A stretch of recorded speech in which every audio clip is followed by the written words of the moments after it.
Hello friends, in this session we will be discussing about the factors affecting the rate of corrosion. In the last class, that is our first session, we discussed about the corrosion definition and electrochemical theory of corrosion, and also we discussed the types of corrosion. Under that we discussed the differential metal corrosion, okay, and we discussed differential aeration corrosion. Under that we discussed the water line corrosion and also the pitting corrosion. Fine. Next topic is the factors affecting the rate of corrosion. Fine. So the factors affecting the rate of corrosion are the relative areas of anode and cathode, the nature of the corrosion product, temperature, conductivity, pH and the nature of the metals. These are some of the factors which affect the nature of the corrosion. So let us see how they affect one by one. First one is relative areas of anode and cathode. The same thing we discussed in a pitting corrosion.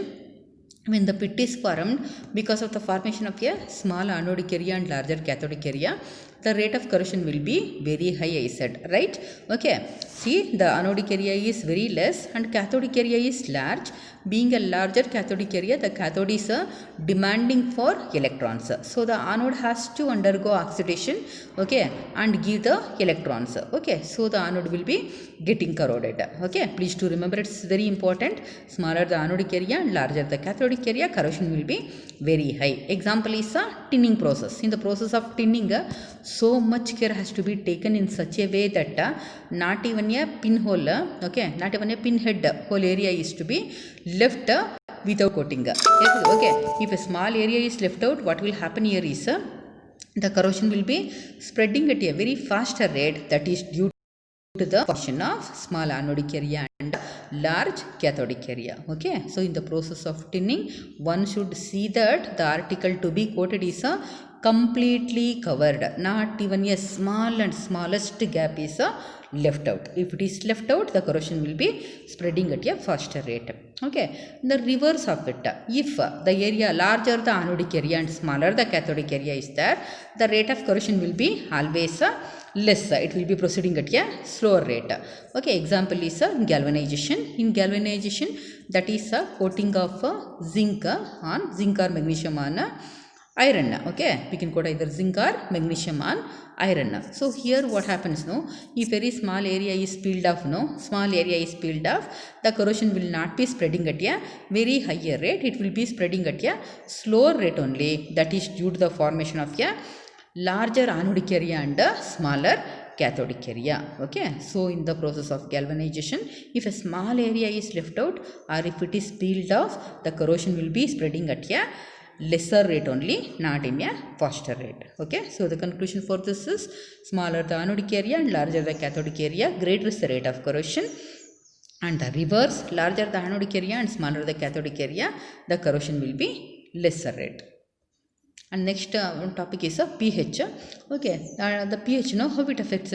If the pH is from in the range of 1 to 3, the corrosion will be very less. Okay, corrosion will be proceeding at a very lesser rate due to the continuous evolution of the oxygen there. Okay, if the pH range and the metal is around 3 to 10, okay, there must be presence of oxygen, then only the corrosion will be taking place. Otherwise, if presence of oxygen is not there, the corrosion will not be taking place. Okay, in the pH range of 3 to 10, presence of oxygen is a must. Okay, it is essential for the corrosion to occur. Otherwise, it will not take place. If the pH range is beyond 10, what happens is the corrosion will be ceased. Okay, it will be decreased rapidly. Okay, that is because of the formation of a ferrous hydroxide on the surface of the metal. The ferrous hydroxide formed, that will be acting as a media, okay, to control the further corrosion. Understood? Okay, so here when the pH range of 1 to 3, okay, because of the evolution of the oxygen, the corrosion will be taking place at a slower rate. From the pH of 3 to 10, oxygen must be there for the corrosion to occur. If the pH is beyond 10, the corrosion will be ceased to occur because of the formation of a protective hydroxide layer. Next is nature of the corrosion product.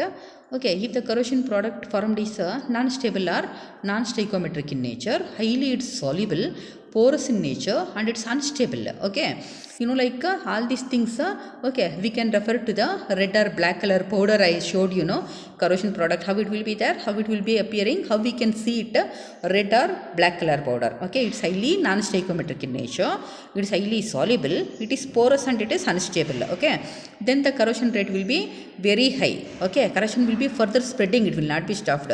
For example, the corrosion, once it happens on iron, magnesium or zinc, no, the corrosion will be increasing only, it will never be decreased. In the same way, you know, and some other metals like aluminum, nickel or chromium or tungsten, etc.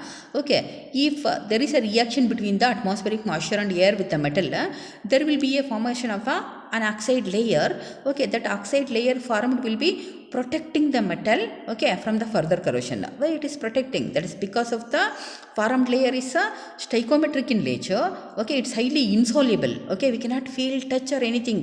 Oxide layer, you know, you should have seen, right? On silver there will be a formation of a oxide layer. Okay, in such a time it will be looking only dull, we cannot feel or touch that formation of formed layer. Okay, so it is said that it is highly insoluble, it is non-porous in nature and it is stable. Okay, so the rate of corrosion will be always lesser. Understood now? If the corrosion product formed is non-stoichiometric and it is soluble and it is porous and unstable, okay, obviously it will be conducting, then the corrosion rate will be higher.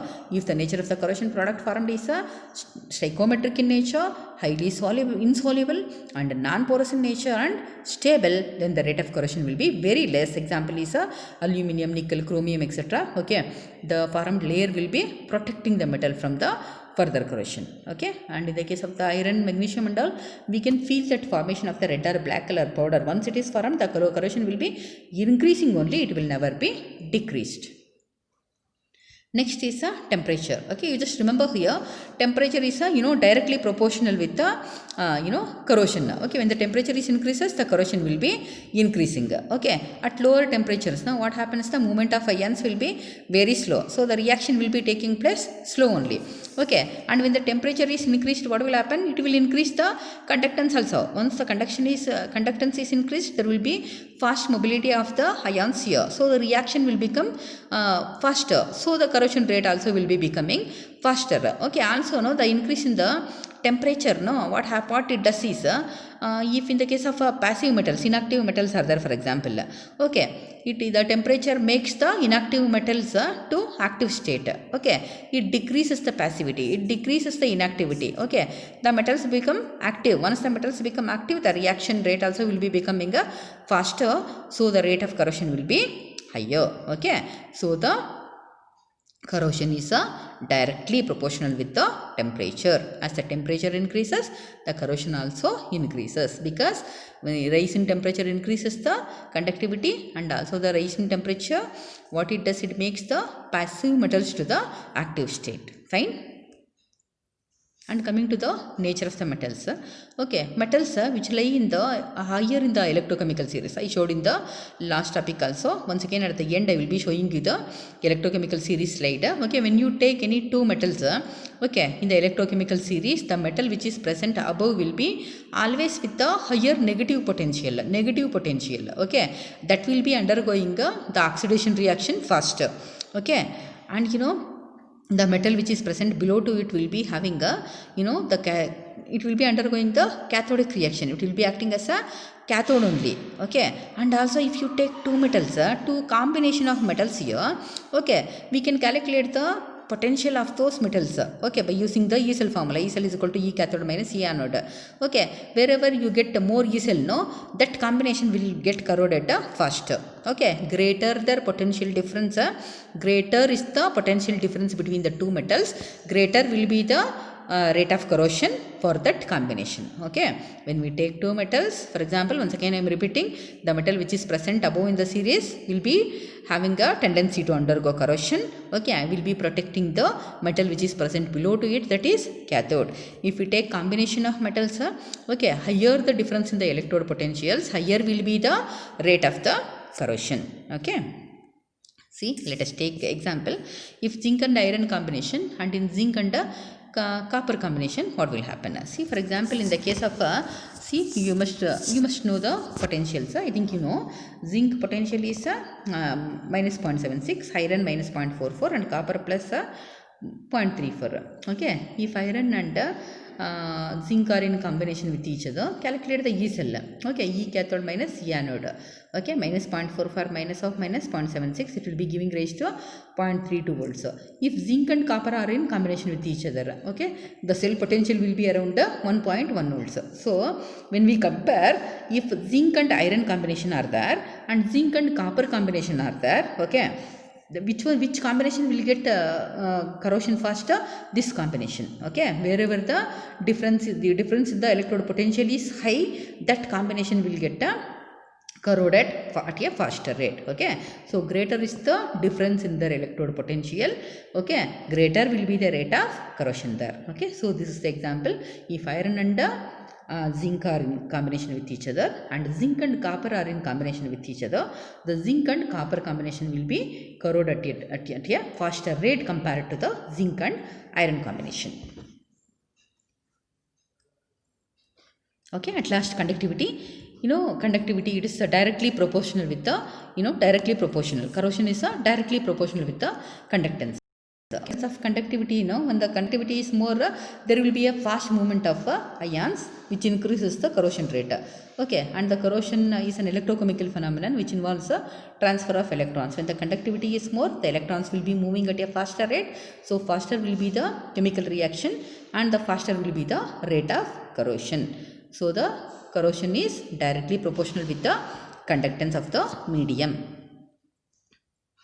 For example, iron undergoes more corrosion when it is in contact with the marine water, okay, than when it is in contact with the river water, because marine water is more concentrated, more rich concentrated with ions. So if iron is in contact with marine water, it will undergo corrosion fastly than when it is in contact with the river water or oxygen.